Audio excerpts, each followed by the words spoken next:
All right, let's begin. Small class today. This is awesome. So, confidence intervals. This is the last hyphen of your study design area, study 4. Literally everything you need to know is just in that little box right there. So if you actually read it, that's probably what they're just going to assess you on. So they're saying you can determine, and this happens for a large sample. So remember yesterday's session I talked about if you had a very large sample, you can then distribute it normally. And if it's normally distributed, then it follows on with this idea where you have, I know those symbols look scary. Stuart and Jason. Jason Chan? Yeah. Yes, he's up there. Thank you. Stuart. That's Stuart. Alright, cool. Thank you. In this sense here, I just want you to see, if you remember in normal distribution, oh hey Auntie. No one's here. No, most of them gone upstairs. Alright, I'll mark you later. If you remember with normal distribution, 2 standard deviations, 95% confidence interval. If you asked about a 95% of the data of a normal distribution, you would tell me it's the mean plus or minus 2 standard deviations. True? Because of that, what you think about, this is exactly the same thing. This is just saying, if we said the sample size is large enough, we said that it can be estimated as the population parameter. So we're saying that p hat becomes p. And so if that's true, then mu, which is the expected value, remember the expected value of your population, of your sample proportion becomes this, which is p hat, plus or minus 2 standard deviations. Now, if you actually work your z values from your normal distribution, it's actually not 2, it's actually 1.96. That's the actual exact for 95%. That's why we normally say it's approximate. So it's 1.96 times your standard deviation. That's what this is here. That z value is meant to represent 1.96 down there for 95%. Okay, that's all they're trying to say there. And the standard deviation from the last exercise I already showed you, this is what it comes from. It was your p times your probability of non-success over n, and square root of that, that gives you standard deviation. Yeah? So really this is just exactly the same as what you would have learnt in chapter 16, 95% confidence interval. Okay? And that's pretty much what we're doing today. Now there's a formula that's not on this study design right here, is your margin of error, which I'm just going to be talking about. Because your margin of error technically is this. Okay? But I'll talk about that as we go through the slides. Okay, so that's what you're really learning in this exercise, 95% confidence interval applied to sampling distribution. Okay? Yes? That z is your z value in your normal distribution, your standard normal. So you remember in your standard normal, it was a mean of 0, standard deviation of 1, yeah? So it's 1 standard deviation on both sides gives you 68% of the data. And I said that 2 standard deviations approximately 95, right? The exact value for it, the exact z value is negative 1.96 and positive 1.96. That will tell you 95% of the data. And so they're just saying z can be any value. Right now, z could be any of those values. So if you wanted 99%, we said that it was 3 standard deviations from the mean, but it's actually not 3, it's actually 2.68, I think it was. Okay, and that's what the z value is. So if you want to work out, let's say, 20%, then you can work out the z values for both left and right. Do you understand what I mean? So what I'm trying to say is, this axis, this is your standard normal. This is where 0 is. If you wanted 20%, you can do it in your calculator and you can find out the z value such that this is 20%. So if you want it to be 20% confident that it lies within this, then you can work out the z value for each of these. That z value is what you're going to multiply to standard deviation. Take your mean or sample proportion, subtract that and add that. That will tell you the confidence interval. So if you want to be 20% confident, or if you want to be 30% confident, or 40%, it's dependent on the z value. Okay? All right. Technically, what I just said there summarizes the whole entire exercise just there. Okay, but let's go through. Okay, let's go through it. So the reason why this comes out is because the reality of a large population, when you have a large population, for example, yesterday I said a small population could be our classroom. That's a small population. A large population could be, as I said, the number of people with blue eyes in Australia. That's too large for us to count. And so the reality of it is, how do I know the actual proportion? Because yes, in a couple of sessions before, I said 70% of people in Australia have blue eyes. How do I know that? Where did the 70% come from? If I can't count all the people in Australia, how do I know it was 70%? Where did that number come from? Did I just make it up? Did I just come out and say, oh yeah, it's about 70%? So how do I know that? Where did that come from? So today's session is now saying we don't know it. It's unknown.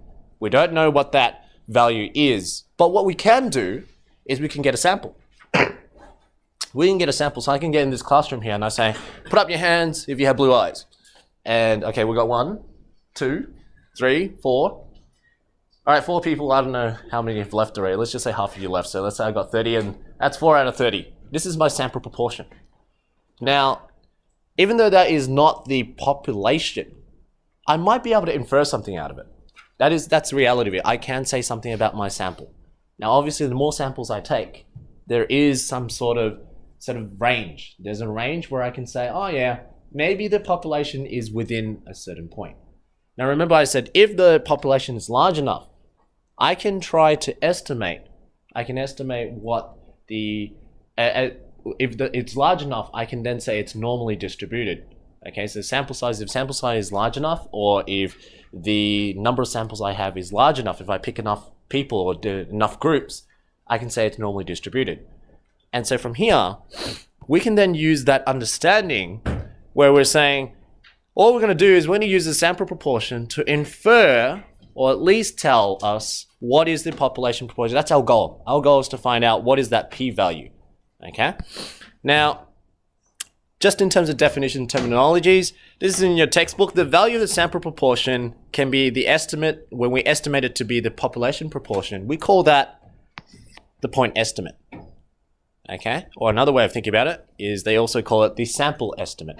So if you read it in your exams or the questions that you get, if they say a sample estimate, what they're telling you is they just took a sample and that sample proportion, so let's say it was 4 out of 30 just now, that is my estimate of what the population is.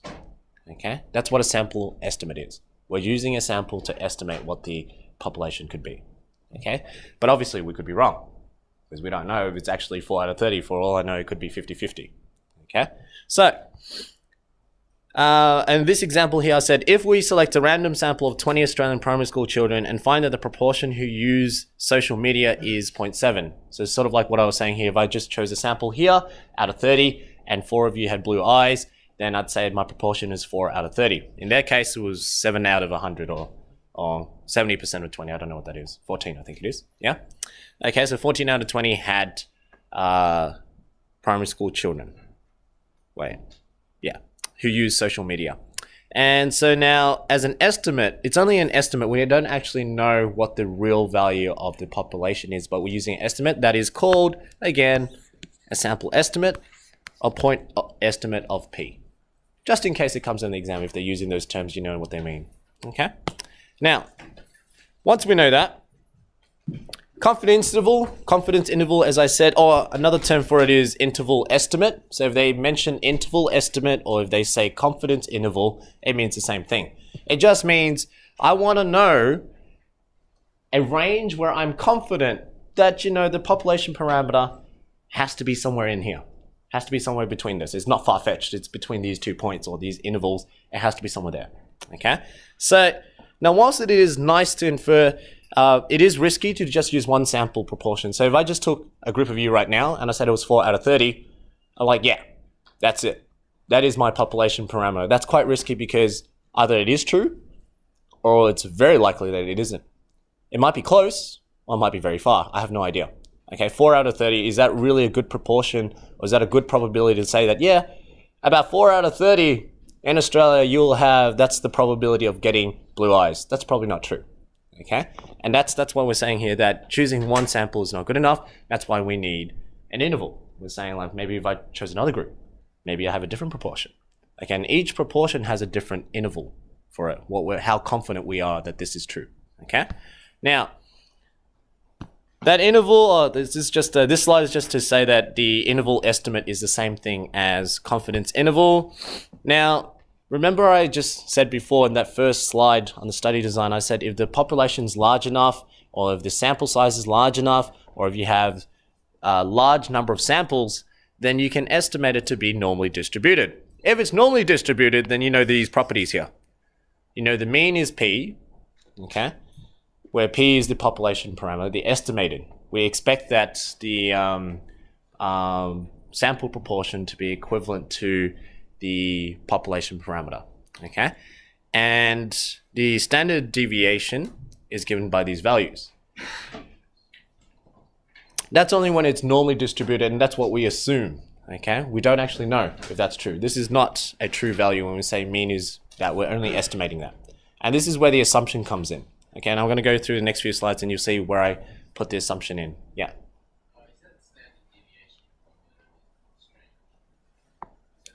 Oh, sorry. It should be that. Times, not minus. Oh, if you guys are watching this, then just make sure it's times. Okay. All right, so now I think because I was typing this up and then I got mixed up here.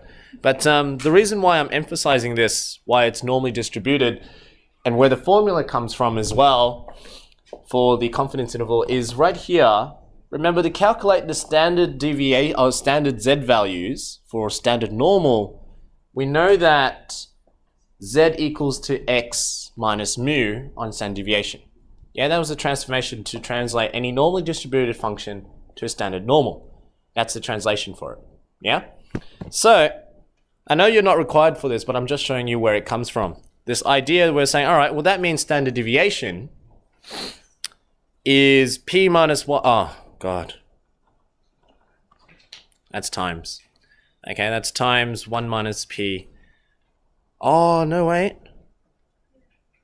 Oh, I see what I did. I see what I did.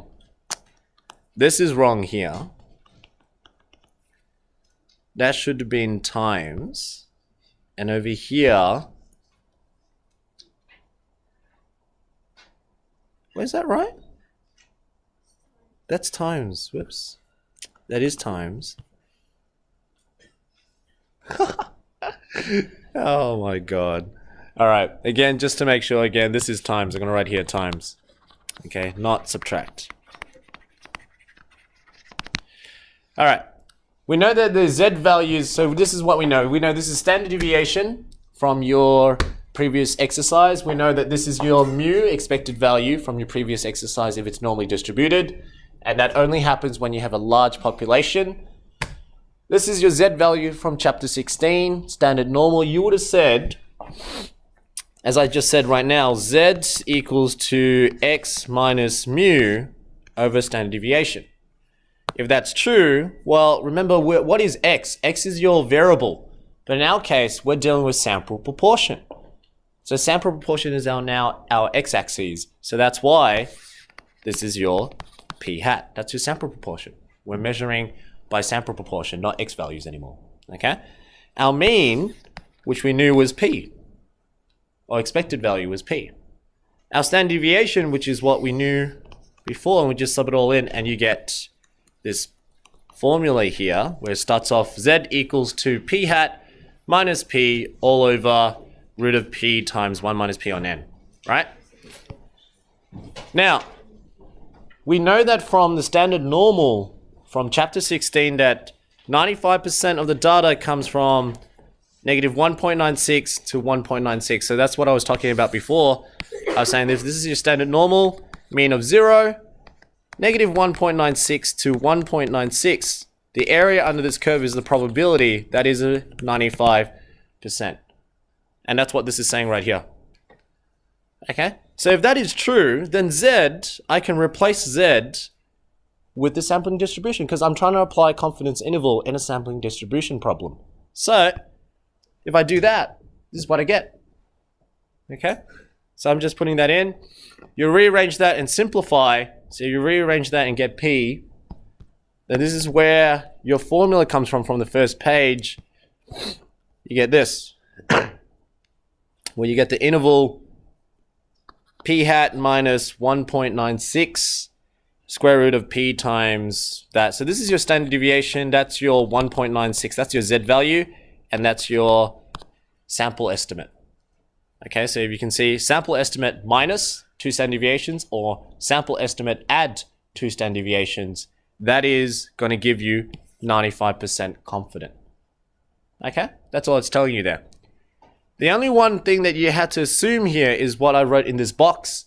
I wrote in this box here, since we're trying to approximate the single value, remember I just said the 4 out of 30 that people in our class right now have blue eyes.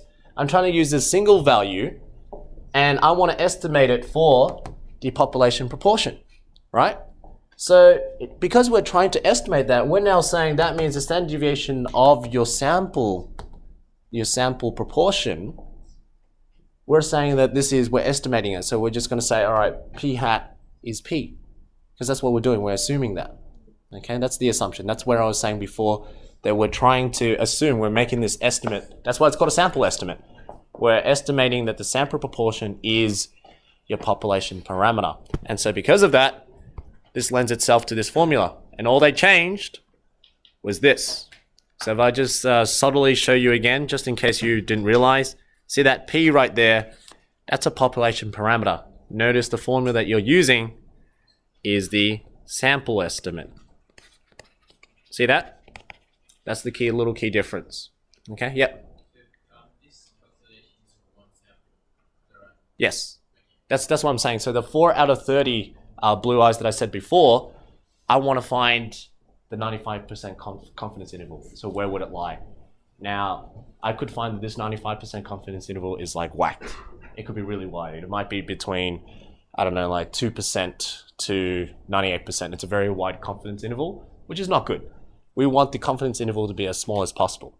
Yeah, we want to, and that's where the margin of error comes in. That's where we're going to talk about margin of error.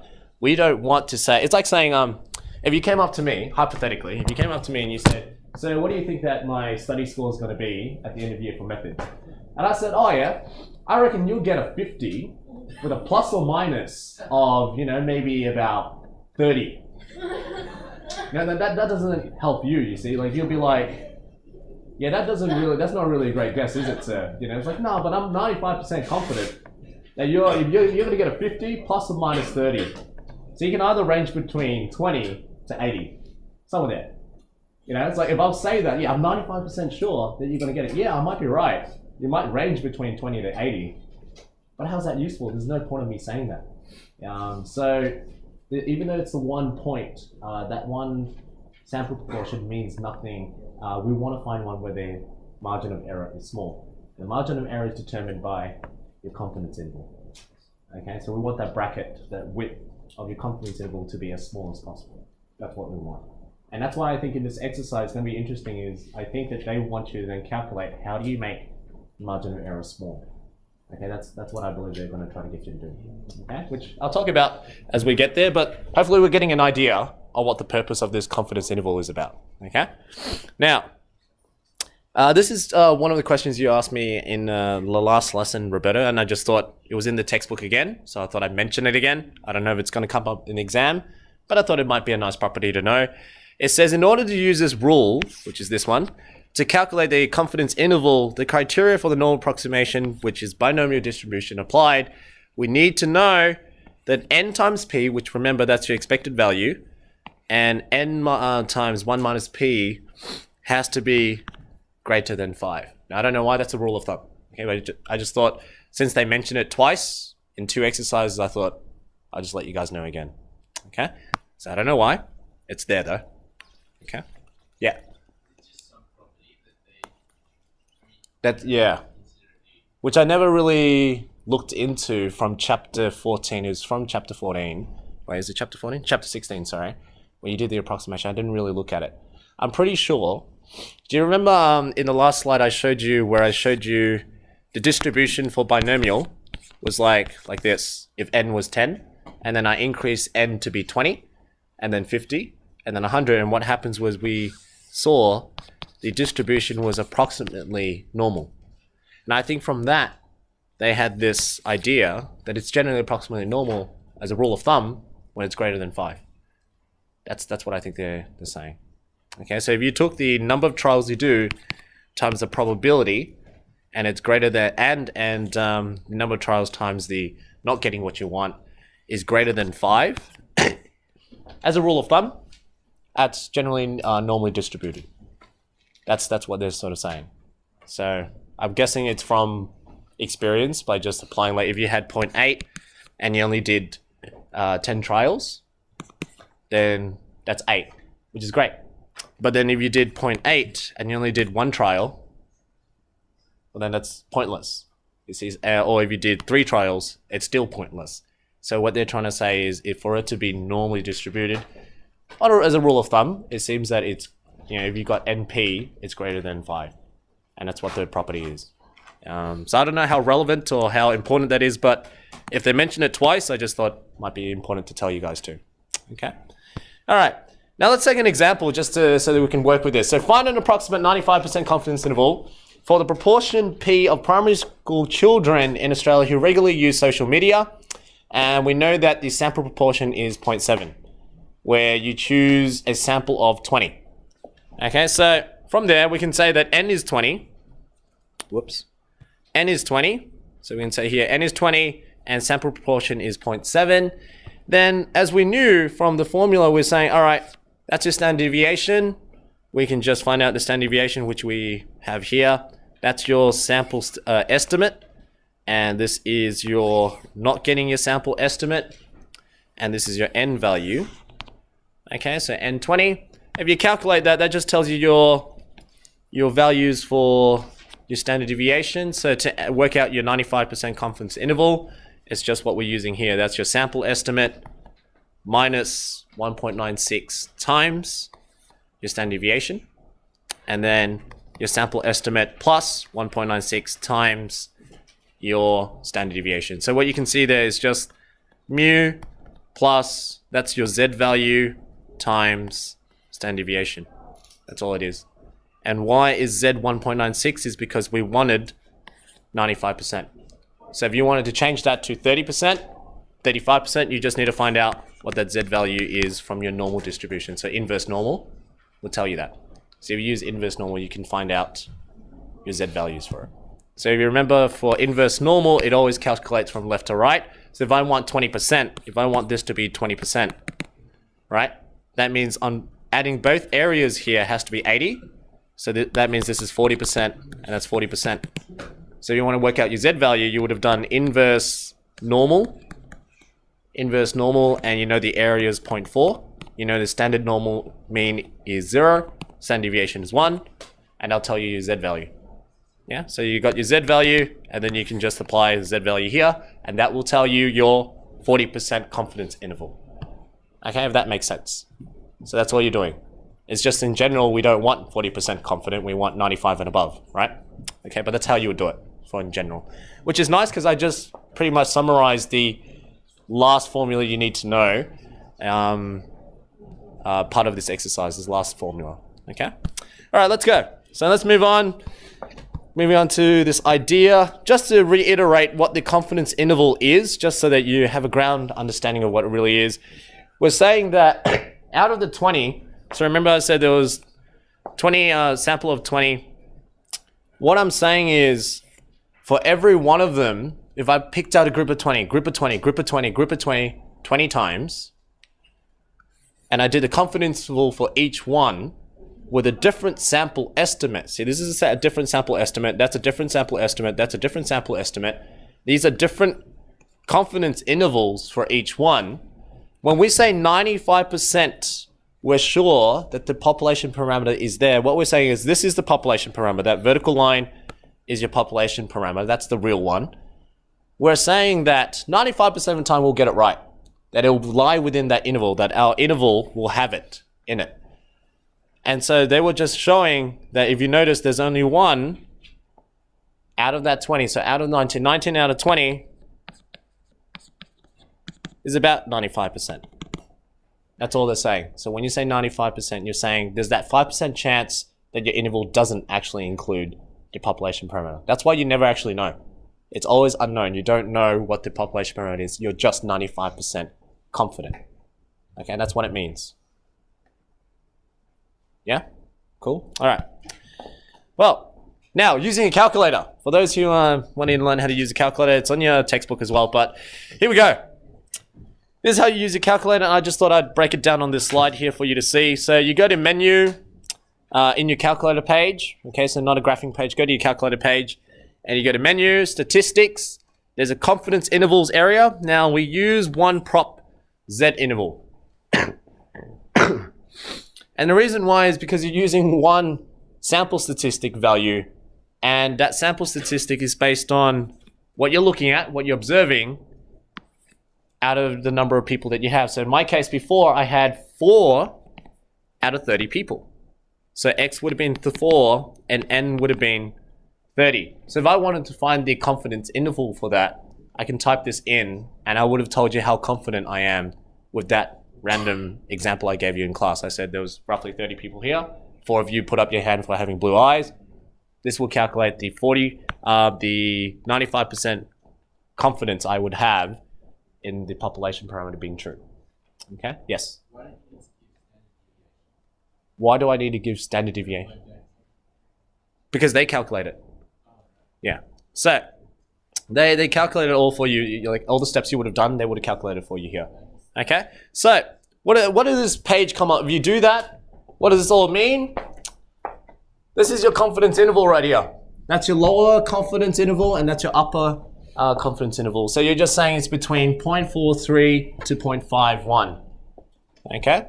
And then P hat is your sample proportion. Where did your sample proportion come from? It's right here, 237 out of 500. That's your sample proportion. Okay, so that's all they did. They just knew that is your sample proportion, just like I did with you. I said 4 out of 30. That was my sample proportion. There. What's ME? That's your margin error. What is a margin error? Margin error, which is on the next slide I'm going to tell you. In our case, 95% we knew was 1.96 multiplied to standard deviation. Okay, and that's what your margin of error is. So they're just telling you if you got your P hat plus or minus ME, that will tell you your confidence interval. That's all it is. Okay, and the last one obviously is N, which is your 500 trials. Okay, so that's all it is. Does that make sense in why we use that function, what they all describe? Yeah?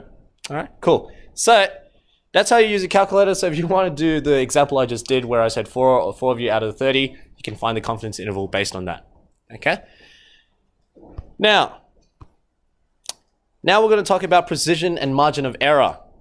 Now, note in the example in the previous slide that I did for example 12, that was the one with the primary school children, you had 0.499 and 0.901. What does that mean? That meant that you're saying the proportion, the actual sample proportion, the population parameter, the truth is it's between 50% to 90%. Now that's absurd because why would I want to know that? It's like me saying, it's the same example I said before. I said, if you came and asked me what your study score would be, and I said it's 50 plus or minus 30. Why would that be useful to you? Just the same as this, why would that be useful to us? You see, in that example, that was example 12. If you look at example, I think it's 16, which, or maybe, yeah, I think it's 16. I didn't put it in this slide here, but they changed the sample proportion by doing another sample, and they got the sample estimate, a different sample estimate, and it changed the confidence interval. It was like between 0.6 to 0.7, and you'd prefer that over 50 to 90%. That's just way off. Okay, so what we're now going to talk about is the margin of error, which is what I was talking about. 1.96 is generally for the 95% confidence interval. This is your standard deviation. That will tell you your percent, like how much you add on and how much you subtract. Now, in terms of margin of error, just like I said, we generally like if the margin of error is small. So if I told you that, yeah, you'll get about 40 plus or minus 1, you would trust me more. If I said I was 95% confident that you're going to get a 40 plus or minus 1, so you either get a 39, 40, or 41, You'd trust my opinion more. You would like that data better than I say 40 and then you're plus or minus 15. It's like, well, that doesn't really help. So am I at 40? I'm like, I don't know. You could be between 25 all the way to 55. Somewhere there. You'll get something, you know? It's like, it doesn't really help. So that's why when we're talking about margin of error, our aim is to keep that small. And I reckon this exercise, that's what they're going to try to do. They're going to try to get you to figure out how to make it small. Now, how you do that, and I'll give you a quick example here. They tell you what the margin of error you want in this example. They tell you you want 2%. Whereas the approximate 95% interval, you still want it to be 95%. The question is, what is the sample size? How large should the sample size be such that you can have a 2% margin error and you're 95% confident? That's what you're working. So all you're really doing is exactly the same thing. Remember, this is a formula to find out your margin error. Your margin error, if you want 0.22 and you want 95% confident and you know the sample estimate is 0.7, then this is 0.7 and that's your 0.3 of not getting a sample estimate. N is what you don't know. So if you calculate this, 95% only tells you that it's 1.96. If it was 40%, you had to calculate your Z value. If it was 98%, you had to calculate your new Z value for it. Okay? So to find out N, you just rearrange everything. And you can see, you know, you square both sides, you divide it by 1.96, you square both sides, and you get that. And if you just calculate for N, this tells you that you would need at least 2017 as your sample size. If you've got a sample size of 2017 per sample, every time you take that, yeah, you're 95% confident that you'll get a 2% error. So whatever your sample estimate is, I can then say 0.7, as long as my N is 2017, I can say sample estimate of 0.7 plus or minus 0.02. So that means I'm either 72% or 68%. So that's a better data. You see that? That's a better estimate. 68 to 72. I like that. That's a nice confidence interval. That keeps me 95, but the issue is N. So for you to collect 2017, it might be difficult, might not be, but it's better than getting the population. See, it's better than getting millions of people. 2017 might be possible. If you have the money to do it, maybe. If you have volunteers and you know that you can get 2017 people, maybe. But this is what we're teaching you. We're teaching you how to find the values to make sure that our margin of error is small. That's the goal. Okay? All right. So then that leads on to the next formula, which you don't need to copy this down. If you understood what the margin of error was, which this is just your standard deviation and that's your Z value, okay? Then you don't need to know this one. That's just a rearrangement of your M to get your N. That's it. So you don't need to know this. Technically, I was just telling you the theory behind it, but you don't need to memorize that. Okay, it all makes sense. And also, therefore, you don't need to memorize this either because that comes from the confidence interval. Okay, so that goes out the door as well. Right? So, having said that, you can, this is me just trying to describe to you, which I said I already summarized at the start. You can have 95% confidence, you can have 90% confidence, you can have 99% confidence, and you can have 40% confidence. It only changes based on these values here. See, this is when you're 95%. This is when you're 99%. You're just working out your Z values. That's it. And this is your margin of error. Right there. Okay, that's your margin of error. This is your margin of error, and that's 2.58 is basically your Z value. So therefore, they give you a new formula, which you don't need. You see, this new formula is just to tell you for whatever percentage you want for the confidence interval, K, and they just said K is anything of whatever the Z value is. That's exactly what I just described at the very start. I said you got a normal distribution. You know that the standard normal has got a mean of 0, and your goal, whatever percentage you want. It's up to you. I can say 30%. If I said the insides to be 30%, then you know both left and right has to be 35, because 35 plus 35 is 70. 70 plus 30 is 100%. So now you just do the inverse normal to find out that of 35%, so 0.35, you know the mean is 0, and you know standard deviation is 1. That will tell you a Z value, and then you prop it back here. Voila.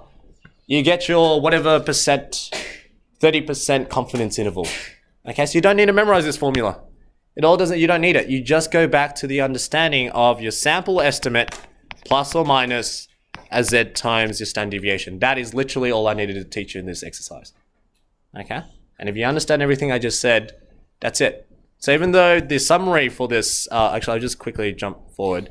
This is the summary of the exercise 17D. It looks huge, but all you really needed to know was that, and the deeper understanding that it's just your sample estimate plus or minus z, because it's a normal distribution, times your standard deviation. That's it.